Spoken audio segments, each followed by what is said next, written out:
Selamat pagi semua, Assalamualaikum warahmatullahi wabarakatuh. Hari ini 6 Juni ya, hari Kamis. Kita ulas dulu dari video yang kemarin. Dimulai dari indeks dolar ya. Indeks dolar ini masih ada potensial kalau saya lihatin ya, ketika harga kedorong ke atas tadi malam itu, resisten pertama 104,47 ya di sini. Harga ini sempat tertolak saat ini itu mendekati level area support yang berada di 104,05.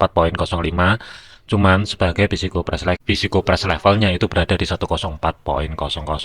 Kalau misalkan hari ini kehilangan level area support, masih ada potensial ini mungkin ya akan menuju zona over sebagai S3 sampai dengan S4-nya berada di kisaran level area 103,63 sampai dengan 103,42. Cuman sih kita lihatin dulu progresnya sampai nanti malam itu mampu atau tidak. Cuman sih kalau menuju support tiganya terus terang saya masih ragu kecuali besok ya. Kalau besok mungkin masih ada potensial sebelum rilis NFP. Cuman kalau misalkan sampai nanti siang di sesi Eropa, kalau misalkan indeks dolar ini mendadak drop menuju 103,63 terus terang saya masih ragu.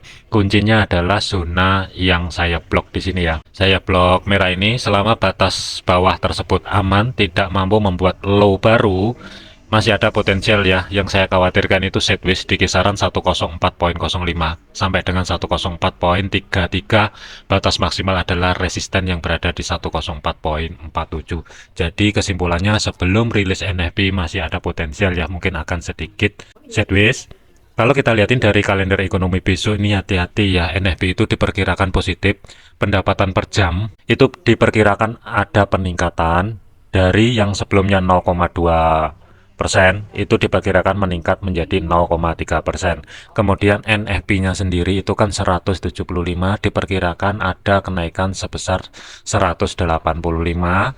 Dari segi tingkat pengangguran itu diperkirakan tetap tidak ada kenaikan. Cuman yang saya khawatirkan itu nanti ya aktualnya itu kalau misalkan rata-rata pendapatan per jam itu tetap sesuai dengan perkiraan 0,3, kemudian ketenaga kerjaan itu ada surprise di atasnya 185 ya, atau misalkan ya 190 atau 195 misalkan.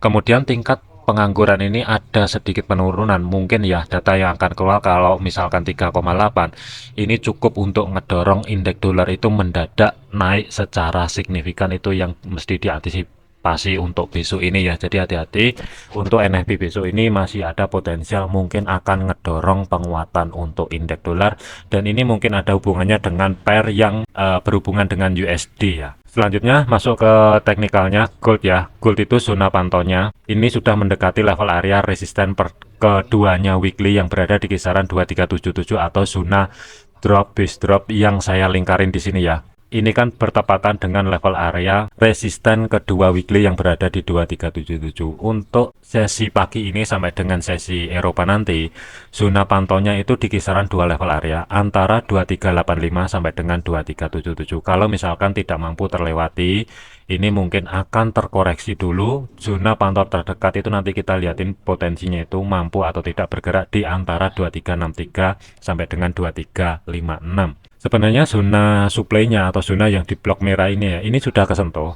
Harga ini untuk saat ini ke reject sedikit, cuman ini masih belum bisa dikatakan konfirmasi pembalikan arah, karena kalau kita lihatin baik dari segi time frame H1 pun ini masih belum ada tanda-tanda sama sekali. Kalau rekan-rekan ada planning untuk buy ya, saran saya adalah ini mending tungguin dulu koreksinya ke bawah, pantau di level area 2356 ya, kurang lebih di kisaran level area tersebut. Selama harga tidak mampu bergerak di bawahnya level area tersebut, ini mungkin ya potensial kalau mau buy itu target terdekat di antara 2377 sampai dengan 2385. Ini mungkin sebagai target terdekat buy sebelum rilis NFP besok ya. Cuman untuk saat ini saya masih belum masuk baik buy ataupun sell, tetapi saya akan pantau dua zona untuk gold hari ini. Zona pantau pertama adalah kalau misalkan harga ini kedorong ke atas sedikit, selama batas atas 2385 ini tidak dijebol ya, nanti kalau misalkan ada konfirmasi pembalikan arah dan harga itu setelah bergerak ke atas balik ke bawah ini, kalau misalkan sudah mampu bergerak di bawahnya 2377, ini mungkin saya akan pertimbangkan untuk masuk ke setup sell, tetapi untuk targetnya mungkin saya akan ngambil day trade terlebih dahulu ya. Untuk swingnya mungkin saya besok akan masuk menjelang rilis NFP.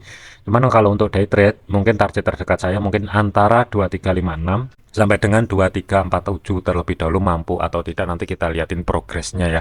Kalau misalkan untuk hari ini gold dengan cepat harga ini mampu bergerak di atasnya 2385, hati-hati. Ini mungkin kenaikannya tidak jauh-jauh di atasnya level area resisten 2 weekly yang saat ini berada di 237.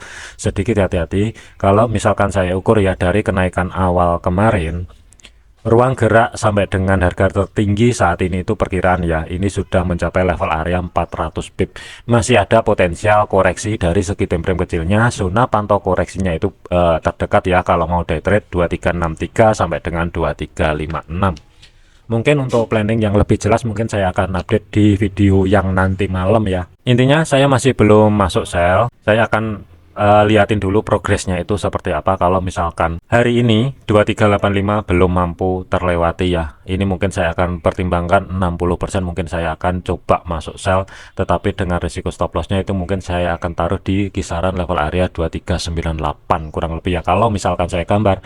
Cuman ini masih off dulu, masih belum bisa digunakan karena pergerakan saat ini tuh berada di 2370 sampai dengan 2369 ya, kurang lebih di kisaran level area tersebut. Nanti tinggal tunggu aja ini mampu atau tidak bergerak ke atas dulu. Kalau misalkan mampu bergerak ke atas dulu dan selama batas atas 2385 itu aman, tinggal tunggu konfirmasi pembalikan arah, harga bergerak balik di bawahnya 2377. Ini mungkin skenario sell akan aktif, tetapi dari segi targetnya saya lebih prefer naruh stop loss itu di atasnya 2394 minimal ya. Itu ruang gerak sekitar 160 sampai dengan 170 pip, atau idealnya itu berada di kisaran level area 2397. Ini ruang gerak hampir 200 pip ya, tetapi dari segi targetnya kalau stop loss selebar ini pikirin baik-baik. Kalau mau nargetin yang di 2363 tentunya ini nggak imbang untuk risk to rewardnya. Jadi risk to reward 1:1, sama-sama 200 pip itu jatuhnya di 2356 ya.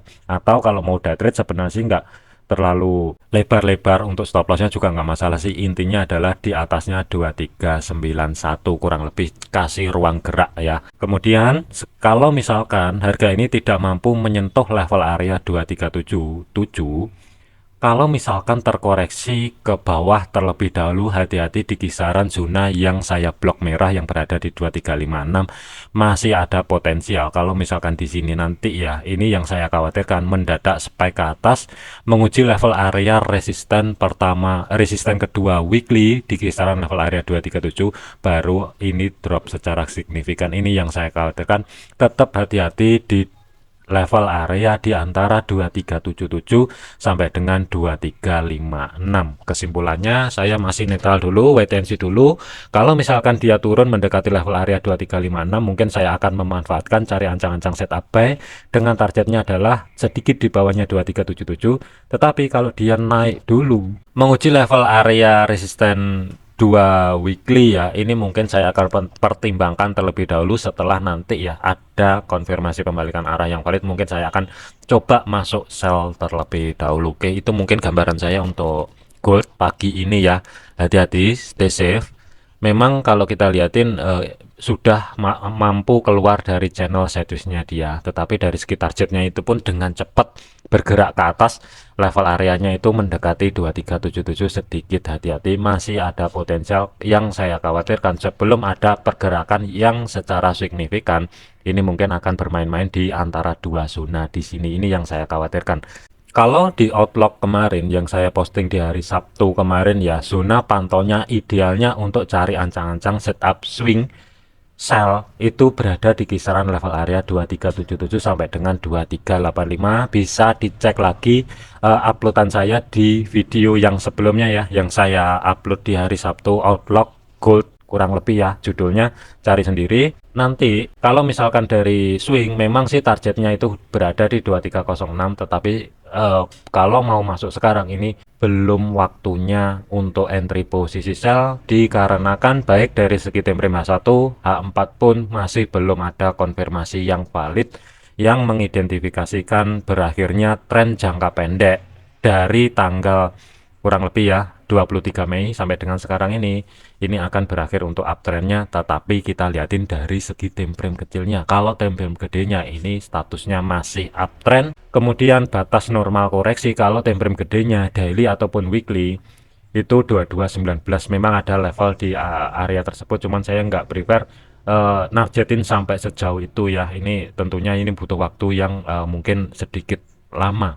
Jadi kesimpulannya untuk swing bisa pantau di level area 2377 sampai dengan 2385. Kalau misalkan untuk day trade, mana yang tercapai terlebih dahulu? Kalau misalkan yang tercapai yang atas terlebih dahulu, selama zona 2385 tidak dijebol ke atas, tinggal tunggu konfirmasi pembalikan arah keluar dari zona atau level area 2377, mungkin referensi sell ini akan aktif, tetapi dari segi targetnya 2356 ini mungkin batas maksimal untuk day trade. Tetapi kalau misalkan gold ini bergerak ke bawah dulu, hati-hati, ini mungkin referensi buy pun juga akan ada lagi kalau misalkan zona yang di blok merah ini tidak dijebol. Ini mungkin akan aktif, tetapi dari segi targetnya nggak bisa jauh-jauh di 2377 sebagai target day trade-nya ya. Untuk saat ini, meskipun harga sudah mendekati level area 2377, ini saya kategorikan karena kita lihatin dari segi time frame kecilnya ini belum tercapai atau belum menyentuh level area tersebut. Hati-hati, keputusan ada di rekan-rekan semua. Ingat ya, jangan overload, jangan overtrade. Segala keputusan risiko menjadi tanggung jawab masing-masing. Kalau tidak sesuai dengan analisa rekan-rekan semua, jangan paksa masuk ke market daripada ke floating atau entry nggak jelas, akhirnya malah bingung sendiri. Oke, sekian, terima kasih, sampai jumpa di video yang selanjutnya.